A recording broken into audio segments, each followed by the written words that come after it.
Get ready. 5 seconds. Start. Mr. Vice Chairman, sir, in the course of his reply, the Honorable Minister referred to some of the remarks made on the 18th while replying to question number 4, and he said that his remarks were misunderstood by some of the members.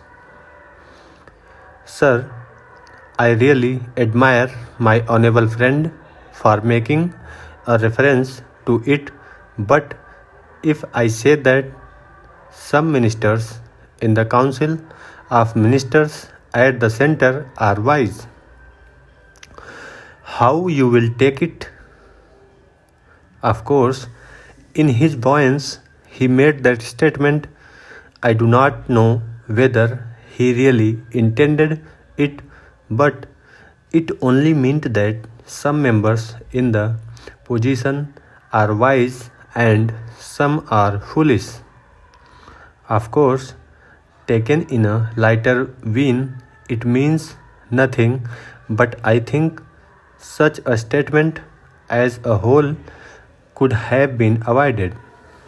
Now, sir, I welcome some of the statements made by him, and I submit that in April the vacancies were 64 and in July the vacancies were 67.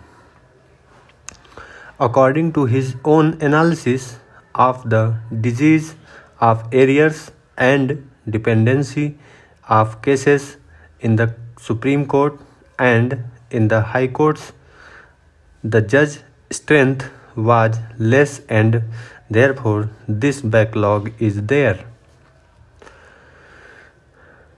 Now the pendency as on 31st December 1987 was 5.5 lakhs.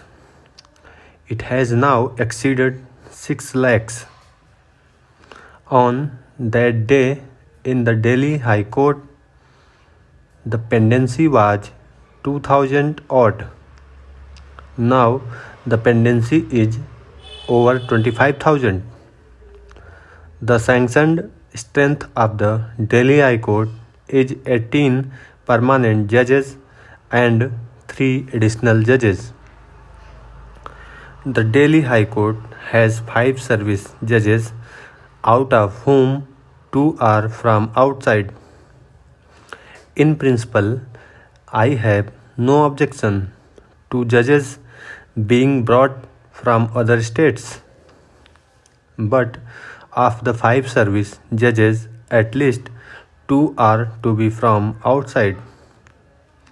That means 3 are from Delhi. The judges from the subordinate judiciary do not get any chance of promotion.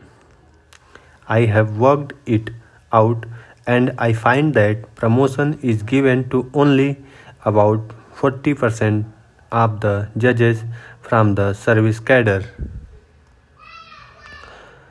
Therefore, they do not have the necessary incentive.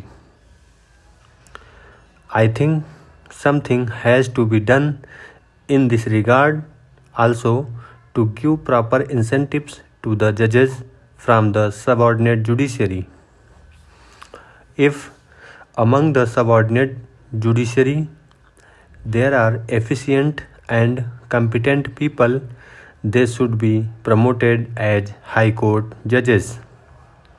Of course, it will boost the morale of these judges. In fact, we have seen that many Supreme Court judges who are doing very well have been promoted from the subordinate judiciary. I would like to give some examples. Judge of the Supreme Court was at one time Sessions Judge. Another judge started his career as a subordinate judge. Similarly, my friend started his career as a civil judge. There are many such instances. I could even cite the example of another judge who delivered that famous judgment. He was also a district judge and he was a promoted judge in the High Court. Therefore, my point is sufficient efforts should be made to give incentive to subordinate judiciary. The Honorable Law Minister has analyzed the disease and he has found that all these backlogs or arrears are primarily due to some vacancies in the high courts. He has also said that the judge's strength is not as much as it should be, and by way of an example, he said about the Karnataka High Court, where the sanctioned strength is 14 plus 3 additional judges. This comes to 17, but their requirement is 33. Similarly, if you work out the requirement of judges in each high court, taking into consideration the quota of disposal fixed by the Chief Justice's Conference, namely 650 per year, we find that the judges' strength in each high court has to be increased every year.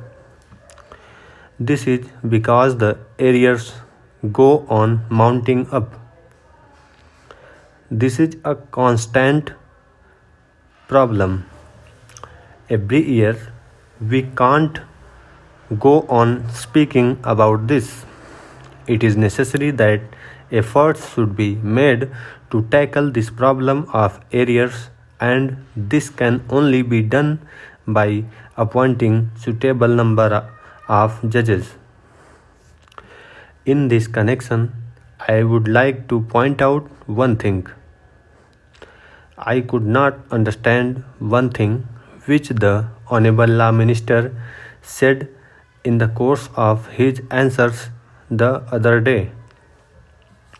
He said that proper judges were not appointed.